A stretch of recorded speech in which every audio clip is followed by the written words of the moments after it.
Welcome to my June 18th sketching and painting with Bill. Since I started trying to hone my sketching skills, I've, for the most part, always used pencils for drawing. And I still do. So I use, regular pencils, ones you have to sharpen, and that's one of the problems.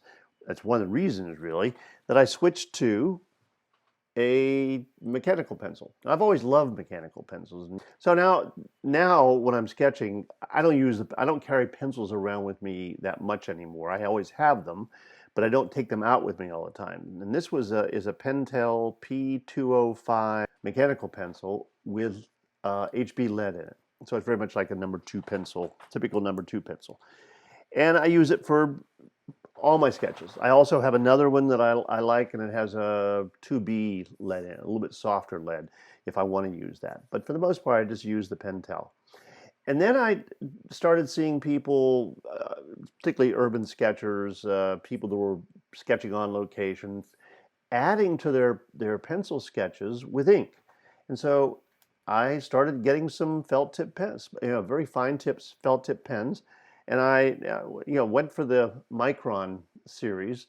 They're a great felt tip pen, and I pretty much standardized now on the 05 size as my initial draw over the pencil marks.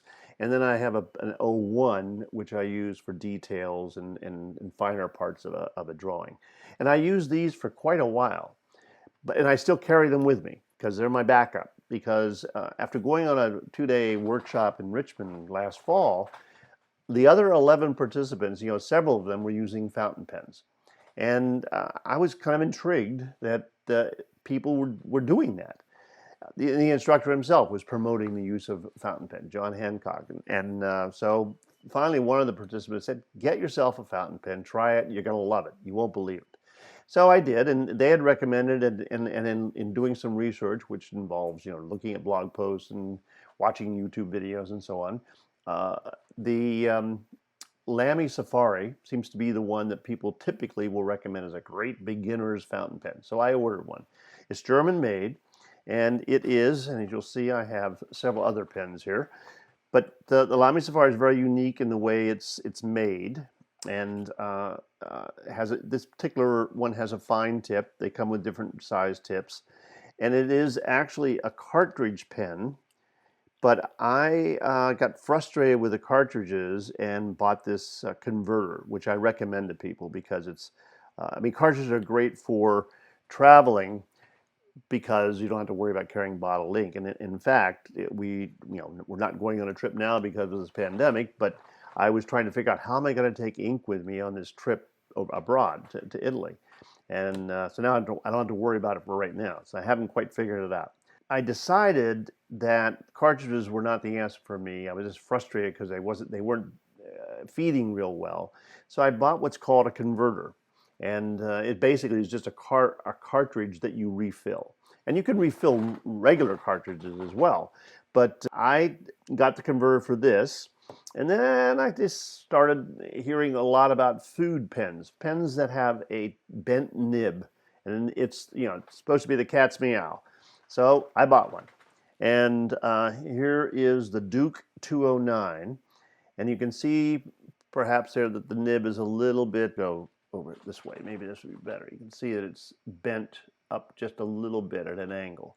And the reason for that is it gives you a broad stroke, and you can turn it on its side and get a narrow line. So you get a variety of line widths with one pen, which certainly is a good idea. But it doesn't work very well for me. And again, most people say they're hard to get used to. And I've found that is indeed the case.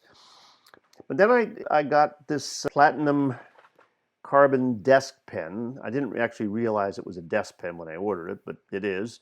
It's a beautiful pen. Let me hold it up here. Great shape, very traditional looking as a desk pen. And when you take the tip off, the cap off, you've got this really nice looking pen. So it also, as you can see from the writing here, the name is a fine tip nib. All right, and then I got Platinum Preppy, and I love this pen, and it has a super fine, or an extra fine rather, nib on it. And likewise, it had a cartridge, and I got a converter for it. Basically, what you do with a converter is you turn this knob here, and it puts the plunger down towards the tip, and you put the pen in your bottle of ink, and here's the bottle of ink. And this is platinum carbon black ink.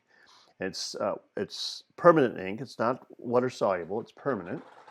And so you put the ink into the bottle, and then you turn the knob, and it sucks the ink into the shaft, and then you've got it filled. So this has just been filled, and is as you can see from my fingers, it is a messy process, which is the downside, but the line is nice and fine. And so I use this, where I use the 01 micron, I use this for details.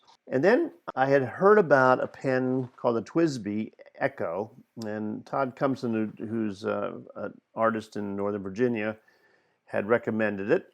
And so I ordered one of these. They're not expensive pens. They're under $20, and some are even under $10. This is the most expensive one. I think I paid $31 for it, and it comes with a converter ink system that you don't use cartridges. TWSBI is a nice pen, and it's got a fine tip. So, as I say, it doesn't really look brown, but after it's on the paper, it really is. Okay, and it has a screw top, so that keeps that top on, and that's nice. So, my obsession, as is usually the case with things that I get interested in, I do have a bit of an obsession with things. I hope you'll take a look at fountain pens, and I really do recommend the Lamy Safari. It is a great first, that or the Platinum Preppy is, I think, a great first fountain pen. Very easy to handle and very nice, and I think you'll enjoy using a fountain pen instead of fine tip felt tip pens.